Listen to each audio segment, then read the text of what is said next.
So Parshas Bereishit is filled with all kinds of theological challenges. Like, there are real issues here. From verbiage in which it seems that God needs help for creation, which sounds ridiculous. We invoke anthropomorphism. And at the end of the Parsha, God seems to be able to experience regret. Did he not know? In the last couple of verses of Parshas Bereishit, which takes you to chapter 6, verse 5, and then 6, Vayar Hashem, God saw, Ki Rabba Ro'as Ba'adam Ba'aretz. God saw how great was man's wickedness, was humankind's wickedness on earth. V'chol Yetzer Machshavos Libei, Rak Ra Kol Hayom. Every impulse of his thoughts in his heart was only evil. Evil all day long. So that's what God saw. God just made it. I just made it, right? Well, it doesn't just make it. This is after a 120-year period of waiting for humanity to get better. But God saw that it was just evil. The Sefarno says that the language, the verbiage, Vayar Hashem ki Rabba Ro'as Adam, indicates that God saw past tense, how much evil had accumulated up until this point, and also how evil humanity was going to continue to be. So God's looking into the future. Okay, that sounds kind of like the God we talk about. The God's looking into the future, but the problem, of course, is, what was he thinking before? The emphasis here is Ba'aretz. And Orach Chaim says that this has everything to do with the earthiness that overcame humanity. So God put them, ba'aretz, as terrestrial creatures, and they became entirely enmeshed in terrestrial or material life. That became the whole focus. Nothing else mattered. And they became entirely evil. And God saw that Kol Yetzer Machshavos Libei, all the thoughts of his heart. Radak points out that we have the term Yetzer, inclusive of the Yetzer Tov and the Yetzer Hara, both the good inclination and the bad inclination. Like, really, we're supposed to serve Hashem in not only marshaling and harnessing our good inclination, our Yetzer Tov, but you're supposed to serve Hashem b'shnei Yetzarecha. Even Yetzer Hara is supposed to get on board. But here, they did exactly the opposite. Rabba Ro'as Adam, humanity was so wicked and so evil that even the good inclination, if you will, was harnessed on the wrong side.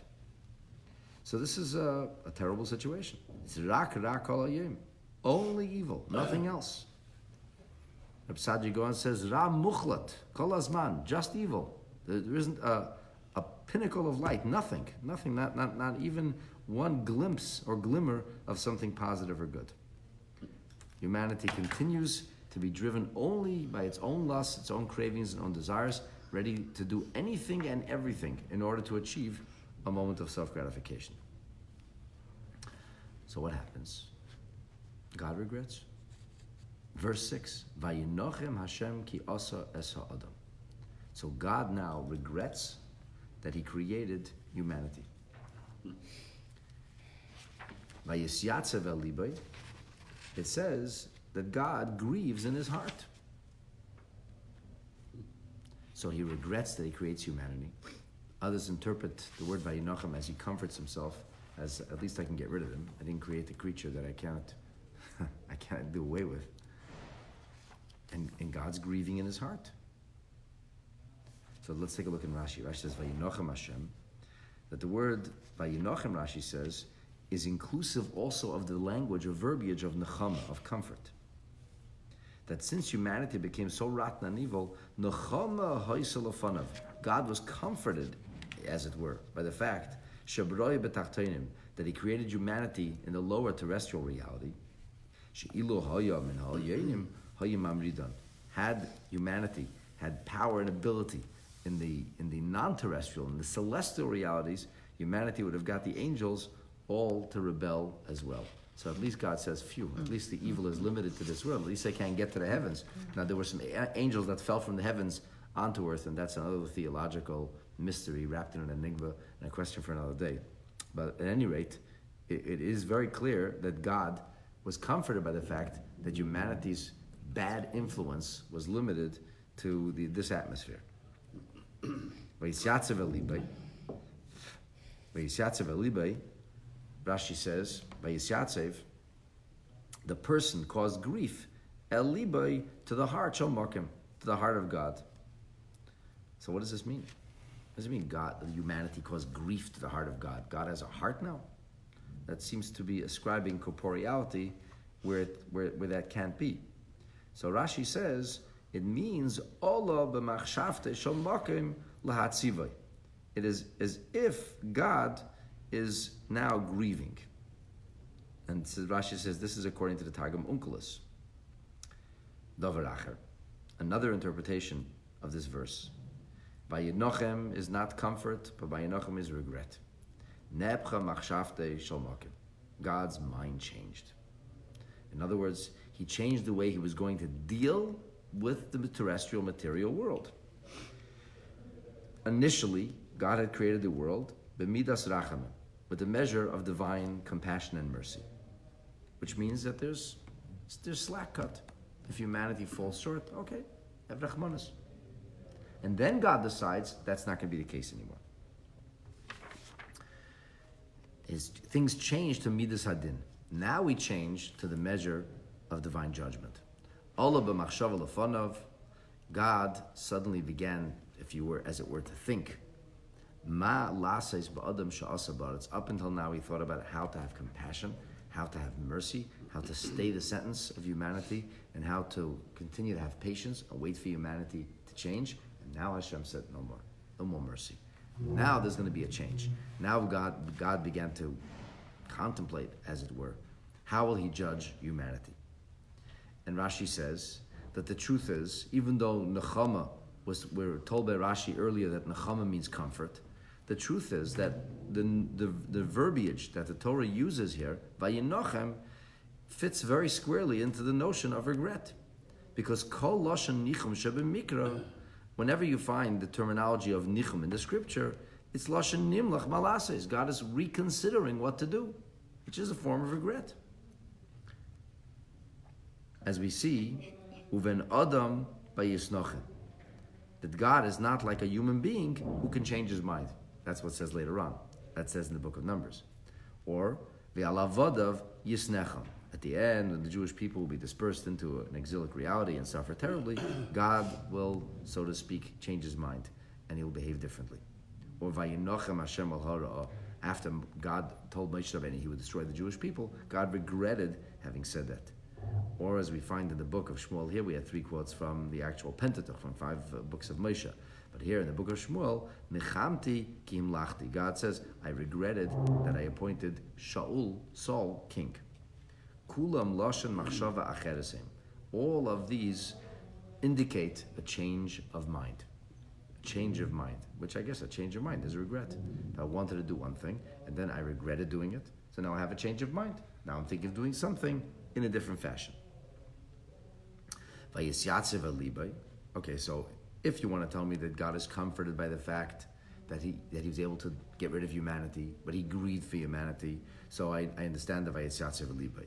But now that we're explaining the Nichum as being a change of attitude and a change of mind and a change of heart, so what's the Vayisyatzev?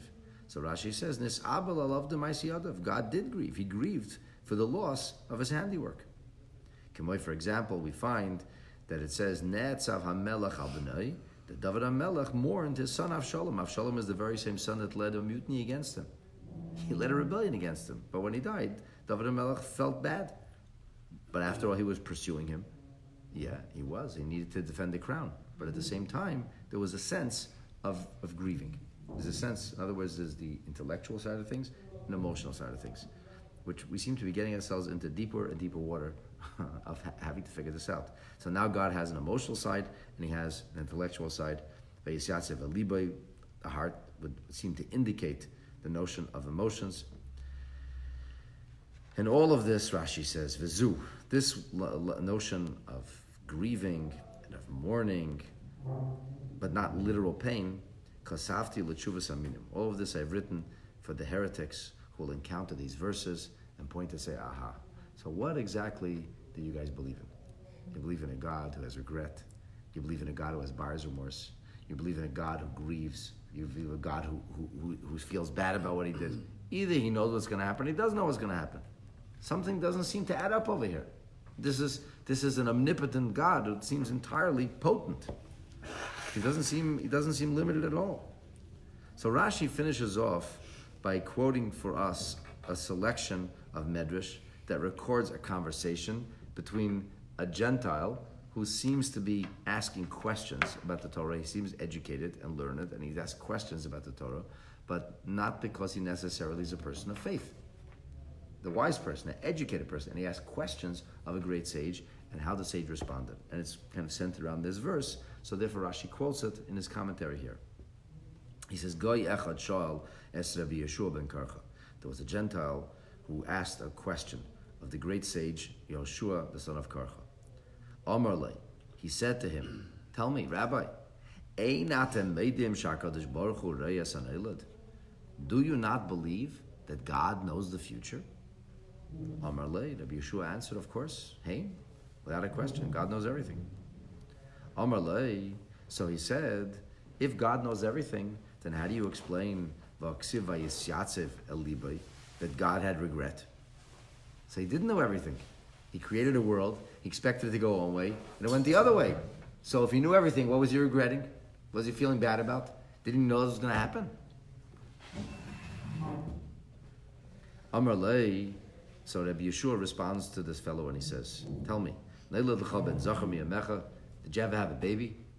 Did you ever have a baby? Amar lei, he said, of course I did, yes. Amar lei umasisa, and what'd you do when you have a baby?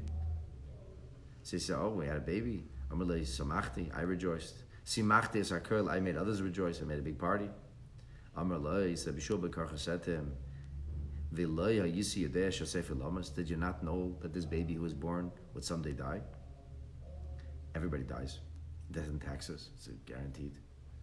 Amar lei, so the person said to Rabbi Shua ben Karcha, I did. Of course I knew he's going to die eventually. But he says, B'shas chedvasa, chedvasa. At the time of joy, so we focus on joy. Now we celebrate a birth. When the death will end that birth, then we'll deal with that then. B'shas evla evla. A time of mourning is mourning. If I'm still around, then I'll mourn also. If I'm not around, somebody else will mourn. Yeah, there'll be a time of mourning. Amar lei. So Rabbi Shua ben Karcha responds to him and he says, Kach ma'aseh HaKadosh Baruch Hu. So it is also with the measure of the Holy One, blessed be He.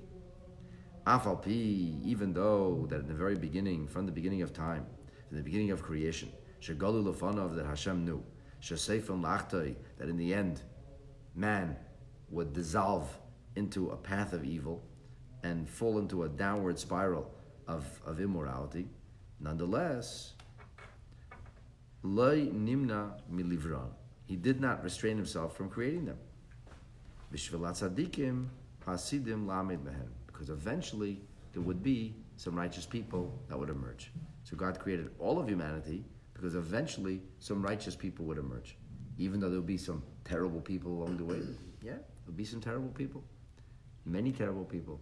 The vast majority of terrible people. And they'll have to be destroyed. But nonetheless, at this point, when the vast majority of humanity has become evil, so now it's Vayis Yatzav Elibe. In other words, on a simple level, what Rabbi Shua ben Karcha seems to be saying is that it's not really a theological question, because the fact that God experienced remorse doesn't mean God didn't know what was going to happen. Typically, when we speak of buyer's remorse, a person bought something, he thought he'd be happy with it, you thought you'd enjoy it, and in fact, it didn't work out that way. Didn't work out that way. Had you known, would you have bought it to begin with? No, I wouldn't have. It's called buyer's remorse. I bought it thinking I would like this. I would use it. It would be helpful. And in the end, it's not. So buyer's remorse indicates a lack of clarity, a lack of knowledge. And with God, Rabbi Shua ben Karcha said it's not buyer's remorse. It's only that each moment is experienced in its own frame. When there was creation was made, the beginning of creation, okay, that was a good thing. Now we've arrived at a time where humanity is rotten and wicked. God's dealing with that, but not the buyer's remorse that comes out of a lack of knowledge. Okay, this is It's many questions. It's answers. It actually begs almost as many questions as it answers. But on some level, it explains to us that the buyer's remorse that the Torah speaks about here is not buyer's remorse in the typical sense. That God's divine disappointment and displeasure is not a result of lack of knowledge. Only it's what you would call, it's symptomatic of the focus on the here and now, each moment as it comes. That's what Rabbi Shua ben Karcha told this fellow. So, it's a very interesting analysis of this Rashi here. Huh? Parenthood. Yeah, but parenthood is based on lack of knowledge. A person has a baby and they're delighted. The baby turns out to take their heart out. Well, so why were you happy? Because I didn't know the baby's going to be a monster. Right. Had you known the baby was going to be a monster, would you be so celebratory? Maybe no. Maybe no. But that's within humanity, because we don't know. Right. But Hashem knows everything. If he knows everything, then why did he experience displeasure? So then why was he upset about it? Because that's the nature, the nature, if you will. That's the way God deals with the world. God deals with each moment in its frame. So God created the world, say there, happy day. The world is bad, now God is unhappy. But it doesn't mean that God didn't know. So here on page Kuf Gimel, the Rebbe says like this: Me'etzem ha'uvda sh'Rabbi Yeshua ben Karcha ra tzorich lehisyaches l'she'elase shel apikerdis. From the very fact that Rabbi Yeshua ben Karcha did not dismiss the question of this heretic. And the Rebbe seems to learn that this fellow is a heretic. He was not a person who actually was looking for an answer. He wanted to make his point. So he asked a question. The point he made was framed in a question, as if, don't you agree with me? Don't you see what I mean? But Rabbi Yeshua ben Karcha didn't dismiss him, and he responded to his question, even though maybe the question was asked disingenuously. In fact, it seems very likely the question was not asked out of desire to find an answer, but rather out of a desire to make a point. It's very different. Somebody asks a real question, so then you answer the question. But if somebody asks a question only to make a point, a negative point, why bother answering? They didn't want the answer anyway. They're not looking for the answer. But the very fact that Rabbi Yeshua ben Karcha does address this question, and he does engage this fellow, muchach zeh shahaya zeh goy chacham. He must have been a wise person. He clearly was intelligent, intuitive, thoughtful, educated. So if he was so smart and so educated, then why did he begin with a simpleton's question? Im Kain, Maduim came. Why then? Pasach Hagoy B'Shayla. This fellow, this Gentile fellow, begin with a question. Einatem Meidim Shakadosh Baruch Hu Reyes and Elad. That sounds like not like to be a question. That's a quest for knowledge. That seems to be a cynical statement. Don't you agree that God knows everything? When you say, "Don't you agree that God knows everything?" It's as if, okay, here's my point. Not, I have a question. And if that was the case, why did Rabbi Yeshua bother responding to him? Isn't it self-understood that he really think that we think that God is not omnipotent? That God doesn't know? So if you worship a spirit, if you worship a shaman, if you worship some kind of super being which is not divine, all right, he didn't know. What's the problem? He has limitations. She has limitations. It has limitations, whatever you want to call it. But if we believe that God's omnipotent, you believe in one God that is inclusive of everything, so it's self-understood that Jewish people believe that God is omnipotent. It's obvious that God would know everything. So why did why did the fellow have to come first with a question? Don't you agree? You know what we believe in. Because you know what we believe in, that's why you're posing your question. So the Rebbe says something very interesting. The Rebbe understands the question, and the fact that Rashi quotes the question, it's not so simple. It's not so simple that God knows everything. It isn't. No, and here's why not.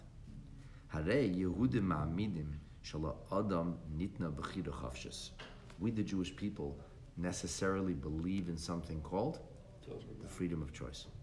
Choice. We believe in choice.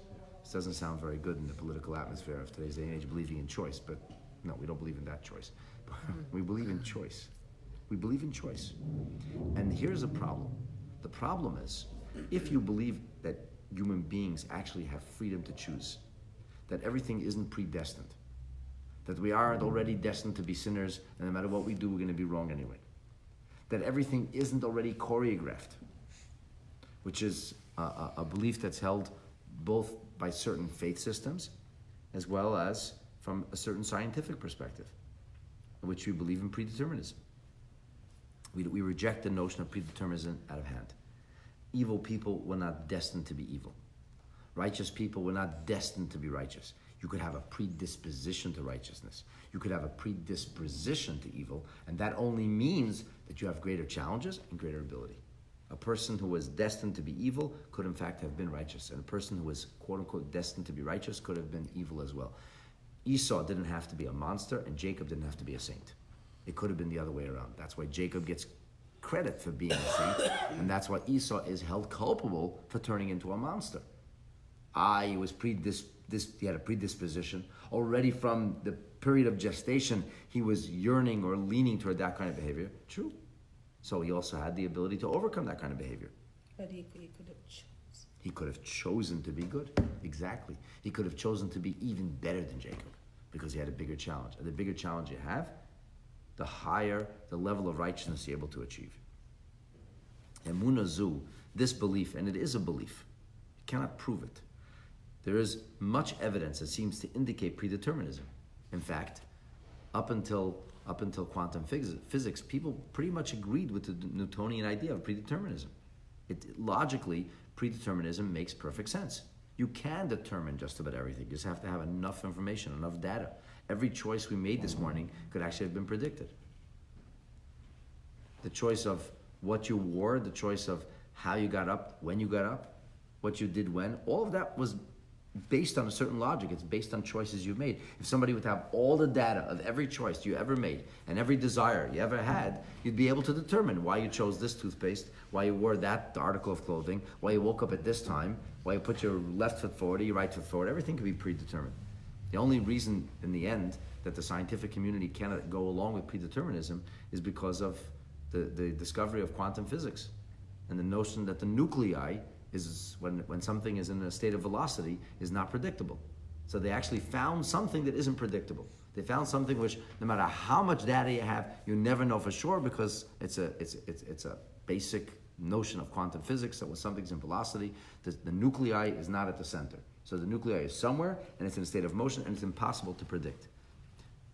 Okay, so what happens is that the notion of nuclear physics or quantum physics disproves Newton's idea of predeterminism, but really and truly, all it does is complicate Newton's idea. It says, here's why we can't have predeterminism, but in theory, if one could predict what the nuclei is, which everybody knows with certainty that wouldn't happen in the future, if you could know where the nuclei is, then you're back at Newtonian predeterminism.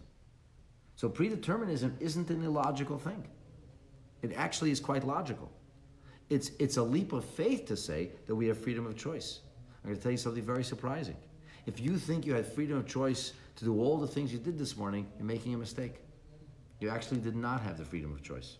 It had to do with where you were born, how you were raised, and an octillion other details that were all interacting at the same time, that brought you up until this moment. Do you know what you have freedom of choice to do? To daven in 2 minutes. That you have the freedom of choice to do. Why? Because that's a mitzvah. You only have freedom of choice for mitzvahs. That's it. That's it. We do not believe in freedom of choice outside of mitzvahs. Newton has a point. When it comes to mitzvahs, we don't agree with him. That's a declaration of faith. And this actually was that philosopher's question.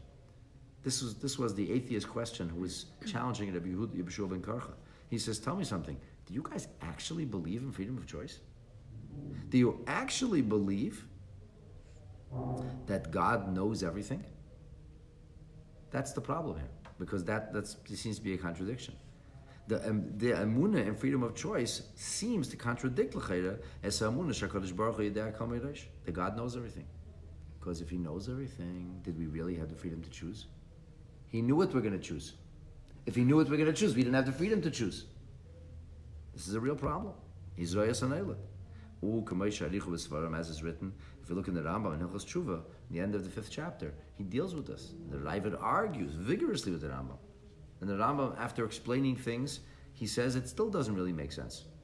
The Rambam says if somebody were to know what you're going to choose, Does that force you to make the choice? It doesn't compel you. Somebody had a crystal ball. He knew what you're going to choose tomorrow. Tomorrow arrives. You still have the freedom to choose. The fact that somebody else knows doesn't compel you to make that choice. And then the Rambam says that's true, but there's a big but. In the end, it's really not so simple. In the end, the question is greater than the answer.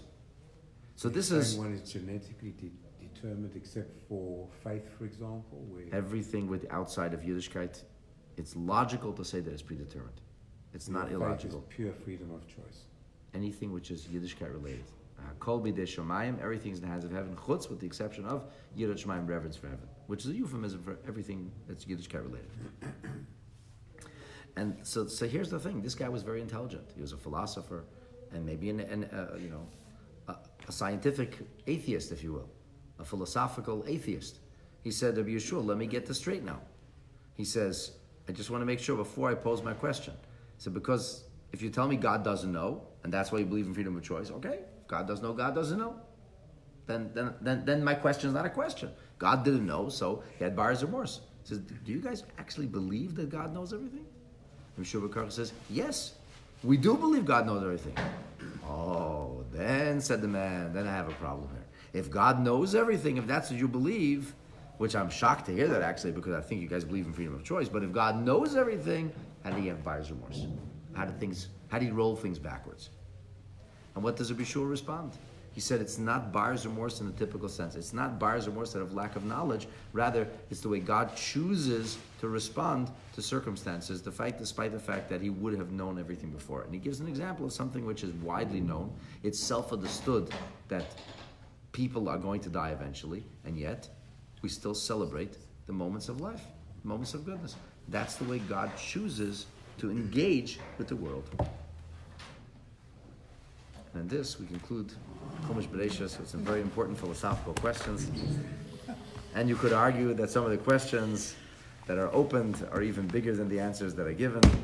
And this is how we continue to learn and study and understand to the best of our ability how and what Hashem expects of us. And the most important thing to remember is that we have freedom of choice at all time and in every place. And we will ultimately be answerable for the choices we made or didn't make, because that's what it's all about. That's purely with faith. Entirely with faith. Entirely in realm of faith.